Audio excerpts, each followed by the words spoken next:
Hello everyone, welcome back to my YouTube channel. ഇന്നത്തെ ക്ലാസ്സിൽ നമ്മൾ ഡിസ്കസ് ചെയ്യുന്ന പ്രീവിയസ് ഇയർ ക്വസ്റ്റ്യൻസ് ആണ്. കെമിസ്ട്രിയുടെ മൂന്നാമത്തെ ചാപ്റ്റർ ആയിട്ടുള്ള periodic table and electronic configuration എന്ന് പറയുന്ന ചാപ്റ്ററുണ്ട്. ഇപ്രാവശ്യം ഓണം പരീക്ഷയ്ക്കൊക്കെ ഉള്ളൊരു ചാപ്റ്ററാണത്. അപ്പോൾ അതിൽ ഇതിനു മുമ്പ് ചോദിച്ചിട്ടുള്ള ചോദ്യങ്ങളാണ് നമ്മൾ ഈ ഒരു സെഷനിലൂടെ ഡിസ്കസ് ചെയ്യുന്നത്. ഫസ്റ്റ് ക്വസ്റ്റ്യനിലേക്ക് നോക്കാം. The element X of the third period of the periodic table has the lowest ionization enthalpy. X എന്ന് പറയുന്ന ഒരു എലമെൻ്റ് ഉണ്ട്, അത് തേർഡ് പീരീഡിലാണ് കിടക്കുന്നത്. അതിന് ലോവസ്റ്റ് അയണൈസേഷൻ എൻതാൽപ്പിയുമാണ് ഉള്ളത്. To which group does X belong? Okay, അപ്പോൾ തേർഡ് പീരീഡിൽ വരുന്ന ആളുകൾ ആരൊക്കെയാണ്?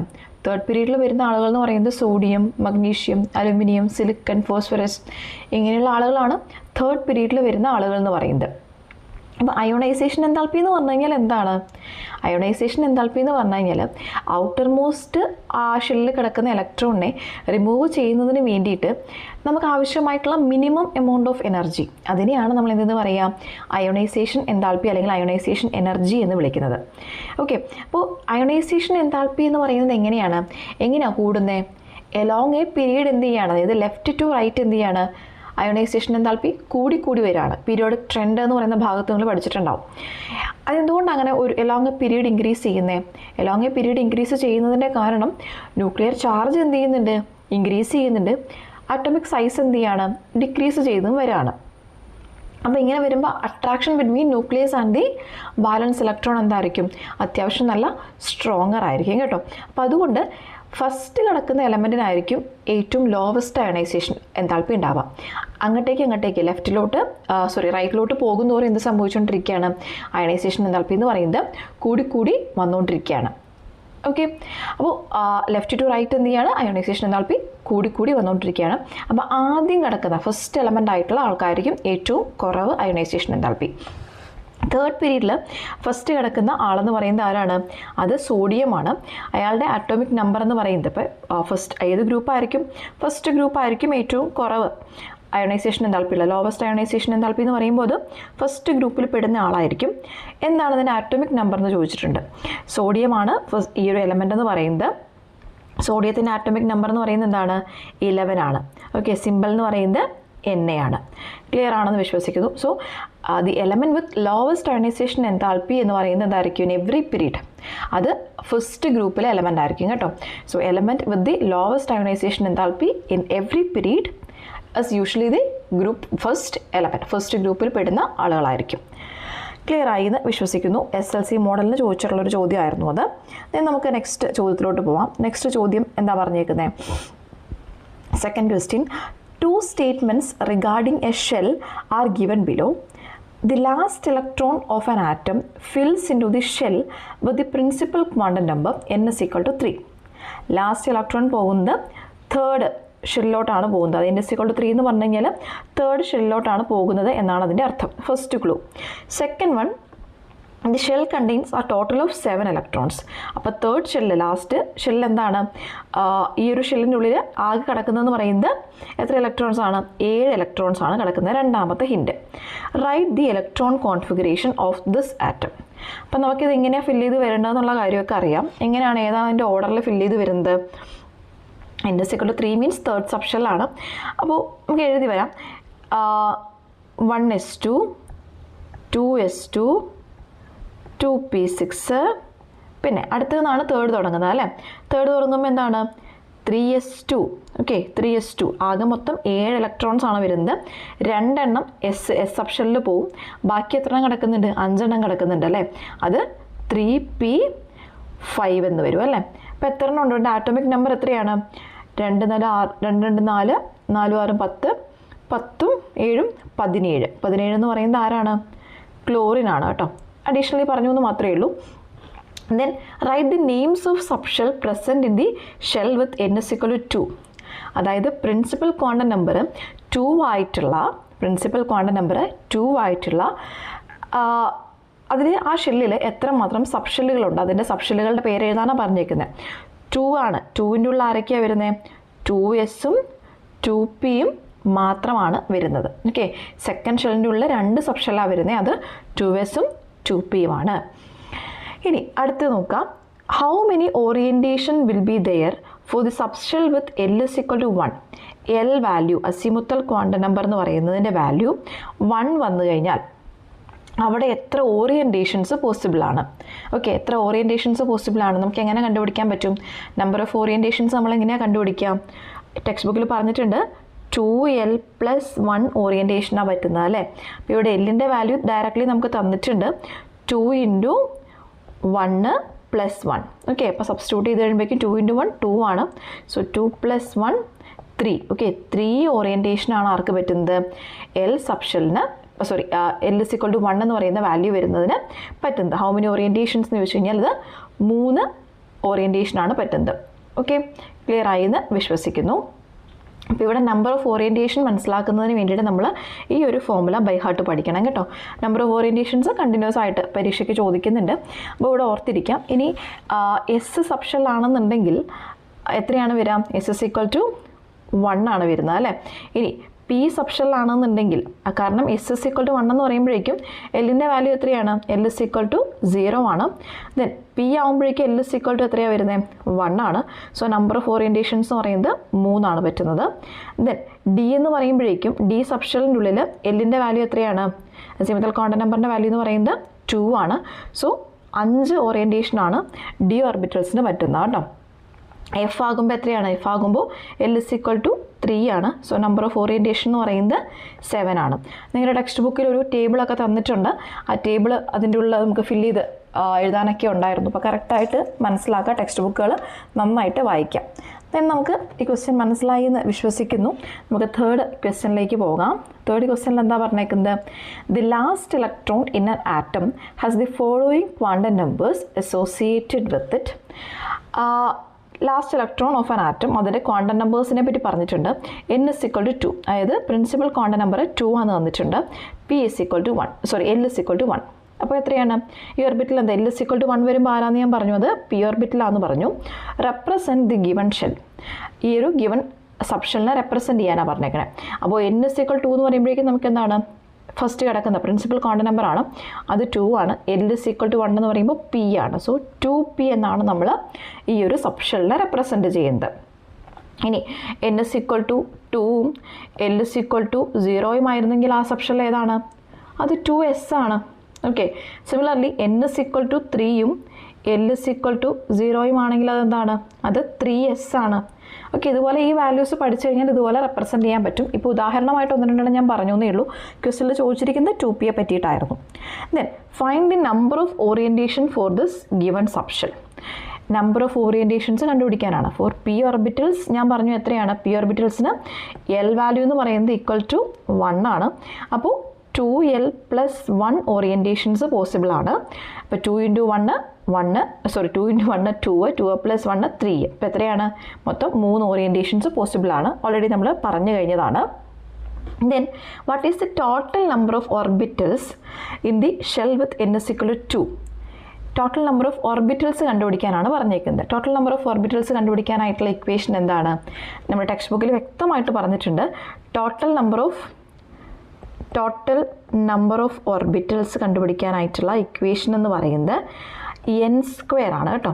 ഓർത്തിരിക്കേണ്ട ഇക്വേഷനാണ്. ഇപ്പോൾ കുറച്ച് കാര്യങ്ങൾ ഞാനിവിടെ ഇമ്പോർട്ടൻ്റ് ആണെന്ന് പറയുന്നുണ്ട്. ഇത് ടെക്സ്റ്റ് ബുക്കിൽ പറഞ്ഞിട്ടുള്ളതാണ്. ടോട്ടൽ നമ്പർ ഓഫ് ഓർബിറ്റൽസ് കണ്ടുപിടിക്കാനായിട്ടുള്ള ഇക്വേഷൻ n² ആണ്. Where n is the principal quantum number. Here എന്താണ്? നമുക്ക് n ഇസ് ഈക്വൽ 2 എന്നാണ് വന്നേക്കുന്നത് അല്ലേ. അപ്പോൾ നമ്പർ ഓഫ് ഓർബിറ്റൽസ് എത്രയാണ്? 2² ആണ്. അതായത് 4 ഓർബിറ്റൽസ് ആണ് വരുന്നത്. ഓക്കെ, ക്ലിയർ ആയി എന്ന് വിശ്വസിക്കുന്നു. For total number of electrons number orbitals in a shell എന്ന് പറയുന്നത് n² ആണ്. For n is equal to 2 നമുക്ക് എത്രയാണ്? 2², 4 ഓർബിറ്റൽസ് ആണ് പോസിബിൾ ആയിട്ടുള്ളത്. ഓക്കെ, ക്ലിയർ ആയി എന്ന് വിശ്വസിക്കുന്നു. കുറച്ചും കൂടി ഡീറ്റെയിൽ ആയിട്ട് ഇതിനെപ്പറ്റി പറയുകയാണെന്നുണ്ടെങ്കിൽ 2sൻ്റെ ഉള്ളിൽ എന്താണ്? ഒരു ഓർബിറ്റലാണ് പോസിബിൾ ആയിട്ടുള്ളത്. 2pൻ്റെ ഉള്ളിൽ എത്രയാണ്? 3 ഓർബിറ്റൽസ് ആണ് പോസിബിൾ ആയിട്ടുള്ളത്. അപ്പോൾ അത് രണ്ടും കൂടെ കൂട്ടുമ്പോഴാണ് നമുക്ക് 4 ഓർബിറ്റൽസ് കിട്ടുന്നത്. ഇതും നിങ്ങളുടെ ടെക്സ്റ്റ് ബുക്കിൽ ഒരു ടേബിളായിട്ട് അവിടെ കൊടുത്തിട്ടുള്ള കാര്യമാണ് കേട്ടോ. ടെക്സ്റ്റ് ബുക്ക് നന്നായിട്ട് വായിക്കാം. ദെൻ നമുക്ക് അടുത്ത ക്വസ്റ്റ്യനിലേക്ക് പോകാം. അടുത്ത question, 2 statements regarding a particular block of elements are given below. They are known as inner transition elements. First ഹിൻ്റാണ് കൊടുത്തേക്കുന്നത്. ഇന്നർ ട്രാൻസിഷൻ എലമെൻറ്റ്സ് എന്നാണ് ഇവർ അറിയപ്പെടുന്നത്. അപ്പോൾ തന്നെ ആളുകൾക്ക് കാര്യം മനസ്സിലായിട്ടുണ്ടാവും. Filling up of electrons takes place in the anti penultimate shell.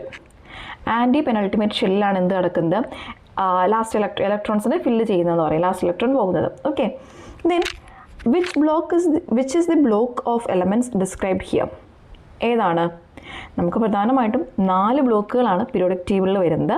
S block, P block, D block, F block. ഇതിൽ എഫ് ബ്ലോക്കിനെയാണ് നമ്മൾ എന്തെന്ന് അറിയപ്പെടുക, ഇന്നർ ട്രാൻസിഷൻ എലമെൻറ്റ്സ് എന്ന് പറയുന്നത്. അത് എന്തുകൊണ്ടാണെന്ന് ചോദിച്ചു കഴിഞ്ഞാൽ ഇലക്ട്രോൺസ് എൻ്റർ ചെയ്യുന്ന എവിടെയാണ്, ആൻറ്റി പെനൾട്ടിമേറ്റ് ഷെല്ലിൻ്റെ ഉള്ളിലുള്ള എഫ് ഓർബിറ്റൽസിലോട്ടാണ് എന്ത് പോകുന്നത്, ഇലക്ട്രോൺസ് ഫില്ല് ചെയ്ത് പോകുന്നത്. അപ്പോൾ എഫ് ബ്ലോക്കാണ് ഇവിടെ മെൻഷൻ ചെയ്തിരിക്കുന്ന അല്ലെങ്കിൽ ഇവിടെ നമുക്കോട് ചോദിച്ചിട്ടുള്ള ചോദ്യത്തിൻ്റെ ആൻസർ എന്ന് പറയുന്നത്.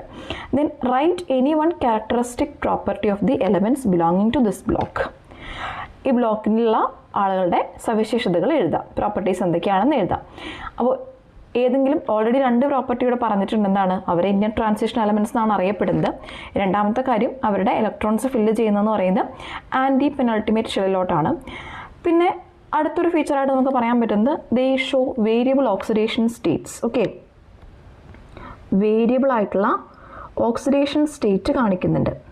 വേരിയബിൾ ഓക്സിഡേഷൻ സ്റ്റേറ്റ്സ് കാണിക്കുന്നുണ്ട്. ദെൻ അതിൽ തന്നെ വരുന്ന മറ്റാളുകളാണ് ആക്റ്റിനൈഡുകൾ, ആക്റ്റിനോയിഡ്സ്, അതുപോലെ തന്നെ ലാന്തനോയിഡ്സ് എന്ന് പറയുന്നത്. ആക്റ്റിനോയിഡ്സ്, ഈ ആക്റ്റിനോയിഡ്സിനുള്ളിൽ വരുന്ന പ്രധാന ആളുകൾ മെയിനായിട്ട് എന്താണ്, അവർ റേഡിയോ ആക്റ്റീവ് ആയിട്ടുള്ള ആളുകളാണ് കേട്ടോ. അവർ കൂടുതലും റേഡിയോ ആക്റ്റീവ് ആയിട്ടുള്ള ആളുകളാണ്, അതും കൂടെ ഒന്ന് ഓർത്തിരിക്കണം കേട്ടോ. ലാന്തനോയിഡ്സ് ഉണ്ട്. ഇത്രയും മതിയാവും നമുക്ക് അതിനുള്ള എഴുതി വെക്കാനായിട്ട്. അപ്പോൾ പ്രത്യേകം ശ്രദ്ധിച്ചിരിക്കേണ്ട കാര്യമെന്ന് പറയുന്നത് ഇന്നർ ട്രാൻസിഷൻ എലമെൻസും ട്രാൻസിഷൻ എലമെൻസും തമ്മിൽ ചില കുട്ടികൾക്ക് മാറിപ്പോകാറുണ്ട്. അപ്പോൾ ഇപ്പോഴും ഓർത്തിരിക്കാം, ഡി ബ്ലോക്ക് എന്ന് പറയുന്നതാണ് transition elements. Okay, D block എന്ന് പറയുന്നതാണ് ട്രാൻസിഷൻ എലമെൻസ്. അതുപോലെ എഫ് ബ്ലോക്കാണ് ഇന്നർ ട്രാൻസിഷൻ എലമെൻസ് കേട്ടോ. Inner transition elements. ഇത് അങ്ങോട്ടും ഇങ്ങോട്ടും മാറിപ്പോകരുത്. പരീക്ഷയുടെ സമയത്ത് ടെൻഷൻ അടിച്ച് മാറിപ്പോകരുത് കേട്ടോ. നിങ്ങൾക്ക് അറിയാമായിരിക്കും, പക്ഷേ പരീക്ഷയുടെ സമയത്ത് എന്ത് ചെയ്യും, ടെൻഷൻ അടിച്ചത് തിരിച്ചു കളയും. ഇനി നമുക്ക് അടുത്ത ക്വസ്റ്റ്യനിലേക്ക് പോകാം. 5ാമത്തെ ചോദ്യത്തിലോട്ട് പോകാം. The n+l values of orbitals is 5 each. Principal quantum നമ്പറിൻ്റെയും അസിമട്രൽ ക്വാണ്ടം നമ്പറിൻ്റെയും വാല്യൂസ് ആഡ് ചെയ്ത് കഴിയുമ്പോഴേക്കും എത്രയാണ് കിട്ടുന്നത്, 5 വീതമാണ് കിട്ടുന്നത്. Then one of the orbital has 5 orientation. ഓരോരോ ഹിൻഡുകളാണ് ഓരോരോ സെൻറ്റൻസുകളും. അപ്പോൾ n+l വാല്യൂ 5 ആണ്. ഓരോ ഓർബിറ്റലിന് 5 ഓറിയൻറ്റേഷൻ ഉണ്ട്. ഞാനിതിനു മുമ്പ് പറഞ്ഞിട്ടുണ്ട്, 5 ഓറിയൻറ്റേഷൻ വരുന്ന ആൾക്കാണ്, ഡി ബ്ലോക്കിൽ വരുന്ന ആൾക്കാണ്. Then other has 3 orientation. 3 orientation വരുന്ന ആൾക്കാണ്, പി സബ്ഷെല്ലിനാണ് വരുന്നത്. ഓക്കെ, അപ്പോൾ ഡി സബ്ഷെല്ലിനാണ് 5 ഓറിയൻറ്റേഷൻസ് പോസിബിൾ ആയിട്ടുള്ളത്. ഡി ഓർബിറ്റലിനാണ് 5 ഓറിയൻറ്റേഷൻ പോസിബിൾ ആയിട്ടുള്ളത്. പി ഓർബിറ്റലിന് 3 ഓറിയൻറ്റേഷനാണ് പോസിബിൾ ആയിട്ടുള്ളത്. നമ്മളോട് പറഞ്ഞേക്കുന്നത് ഐഡൻറ്റിഫൈ ദി ഓർബിറ്റൽസ് എന്നാണ് പറഞ്ഞേക്കുന്നത്. ഓർബിറ്റൽസിനെ നമുക്ക് കാൽക്കുലേറ്റ് ചെയ്യണം. ഓക്കെ, അപ്പോൾ ഇത് വെച്ചിട്ട് നമുക്ക് എങ്ങനെ കാൽക്കുലേറ്റ് ചെയ്യാൻ പറ്റാമെന്ന് വെച്ച് കഴിഞ്ഞാൽ, നമുക്കറിയാം n+l വാല്യൂ ആണല്ലേ. അപ്പോൾ n+l വാല്യൂ എഴുതുമ്പോൾ 5 വീതം കിട്ടണം. അപ്പോൾ ആദ്യത്തെ നമ്മുടെ ആളെന്ന് പറയുന്നത് 3Dനെ കൺസിഡർ ചെയ്യാം. ഓക്കെ, 3Dനെ കൺസിഡർ ചെയ്യുമ്പോൾ എത്രയാണ് വരുന്നത്, 3 + ഡി ബ്ലോക്ക് ആകുമ്പോൾ അല്ലെങ്കിൽ ഡി ഓർബിറ്റലാകുമ്പോൾ എൽ വാല്യൂ എത്രയാണ്, 2 ആണ്. സോ നമുക്ക് എന്ത് കിട്ടി, 5 എന്ന് കിട്ടി. ഓക്കെ, അപ്പോൾ 3D ആണ് ഒരാളെന്ന് പറയുന്നത്. ഇതിന് മുമ്പ് താഴെ വരുന്ന ആരെ എഴുതി നോക്കിയാൽ നമുക്കത് കിട്ടില്ല. ഇതിനടുത്ത് വരുന്നതെന്ന് പറയുന്നത് 4s ആണ്. 4s വരാൻ കാരണം എത്രയാണ്, അടുത്ത് വരുന്നത് 4s അല്ല 4p ആണ് വരുന്നത്. 4p വരുമ്പോഴേക്കും 4 + l വാല്യൂ എത്രയാണ്, 1 ആണ് വരുന്നത് കേട്ടോ. 4s വന്നു കഴിഞ്ഞാൽ 4 വരുള്ളൂ n+l വാല്യൂ കേട്ടോ. അപ്പോൾ ഇവിടെ എത്ര വന്നു, 5 വന്നു. അപ്പോൾ നമുക്ക് വേണ്ടിയിട്ടുള്ള റിക്വയർഡ് ആയിട്ടുള്ള ഓർബിറ്റൽസ് എന്ന് പറയുന്നത് 3Dയും 4p ആണ്. നിങ്ങൾക്ക് അറിയില്ല എന്നുണ്ടെങ്കിൽ എല്ലാം ഒന്ന് എഴുതി നോക്കിയാൽ മതി. 1s 2s 2p എന്ന് എഴുതി നോക്കുമ്പോൾ നമുക്കത് ക്ലിയർ ആയിട്ട് കിട്ടും. അപ്പോൾ 3D ആണ്, 3Dയും 4pയും ആണ് n+l വാല്യൂ 5 വരുന്ന ആളുകൾ എന്ന് പറയുന്നത്. ദെൻ അടുത്തത് നമ്മളോട് ചോദിച്ചിരിക്കുന്നത് which of them has the highest energy, explain the reason. ഇതിൽ ഏതിനാണ് കൂടുതൽ എനർജി കിടക്കുന്നത്? നമ്മൾ പറഞ്ഞു എനർജി കൂടുന്ന ആ അസെൻഡിങ് ഓർഡറിലാണ് എന്ത് നടക്കുക, ഫില്ലിംഗ് ഓഫ് ഇലക്ട്രോൺസ് നടക്കുന്നത്. n+l വാല്യൂ അനുസരിച്ചാണ് നമ്മൾ എനർജി ഏത് ഓർബിറ്റലിലാണ് എനർജി കൂടുതലെന്ന് കാൽക്കുലേറ്റ് ചെയ്യുന്നത്. അപ്പോൾ ഇവിടെ നമുക്ക് നോക്കിക്കഴിയുമ്പോഴേക്കും രണ്ടിൻ്റെയും n+l വാല്യൂ എന്ന് പറയുന്നത് എന്താണ്, സെയിം ആയിട്ടാണ് വന്നേക്കുന്നത് അല്ലേ. ഇപ്പോൾ രണ്ടിൻ്റെയും n+l വാല്യൂ സെയിം ആയിട്ട് വരുന്ന സാഹചര്യത്തിൽ നമ്മൾ എങ്ങനെ കാൽക്കുലേറ്റ് ചെയ്യും? ഏതിനാണ് കൂടുതൽ എനർജി എന്ന് എങ്ങനെ കാൽക്കുലേറ്റ് ചെയ്യും? അപ്പോൾ ഇങ്ങനെ വരുന്ന സാഹചര്യത്തിൽ നമ്മൾ ചെയ്യേണ്ട കാര്യം എന്ന് പറയുന്നത് the orbital with higher value of n, okay, എന്നിന് കൂടുതൽ വാല്യൂ ഉള്ളതിനായിരിക്കും ഹയർ എനർജി എന്ന് പറയുന്നത്. അപ്പോൾ ഇവിടെ നോക്കുക, അപ്പോൾ ഇവിടെ 3Dയും 4Pയും ആണ് കിടക്കുന്നത്. 3Dയും 4Pയും കിടക്കുന്നതിൽ മറ്റേ n+l വാല്യൂ സെയിം ആണ്, അത് 2 5 ആണ്. ഇവിടെ എന്നിൻ്റെ വാല്യൂ കൂടുതൽ വരുന്ന ആർക്കാണ്? 4-നല്ലേ. 4 അല്ലേ ഗ്രേറ്റർ ദാൻ 3 എന്ന് പറയുന്നത്. അപ്പോൾ ഇവിടെ എനർജി കൂടുതൽ ആർക്കായിരിക്കും? 4Pക്കായിരിക്കും എനർജി കൂടുതൽ. ക്ലിയർ ആയല്ലോ? അപ്പോൾ ഇത്രയും ക്വസ്റ്റ്യൻസ് ആണ് നമ്മളൊരു പാർട്ട് 1 എന്ന് പറയുന്ന രീതിയിൽ ഡിസ്കസ് ചെയ്യുന്നത്. കാരണം കണ്ടിന്യൂസ് ആയിട്ട് നമ്മൾ ഡിസ്കസ് ചെയ്തുകൊണ്ടിരുന്നു കഴിഞ്ഞാൽ നിങ്ങൾക്ക് ബോറടിക്കും. സോ നമ്മൾ അടുത്ത പാർട്ടായിട്ട് അടുത്ത ക്വസ്റ്റ്യൻസ് ഡിസ്കസ് ചെയ്യുന്നതായിരിക്കും. ഈ ഒരു ക്ലാസ്സിൽ പറഞ്ഞിട്ടുള്ള കാര്യങ്ങൾ നിങ്ങൾക്ക് ക്ലിയർ ആണെന്ന് വിശ്വസിക്കുന്നു. എന്തെങ്കിലും ഡൗട്ട്സും കാര്യങ്ങളൊക്കെ ഉണ്ടെങ്കിൽ ജസ്റ്റ് കമൻറ്റ് ബോക്സിൽ കമൻറ്റ് ചെയ്യാം. ഈ ഒരു വീഡിയോ ഇഷ്ടപ്പെട്ടെങ്കിൽ നിങ്ങളുടെ ഫ്രണ്ട്സിൻ്റെ അടുത്ത് ഷെയർ ചെയ്ത് കൊടുക്കുക. നന്നായിട്ട് പഠിക്കുക, നന്നായിട്ട് ടെക്സ്റ്റ് ബുക്ക് വായിക്കുക. Okay, thank you so much.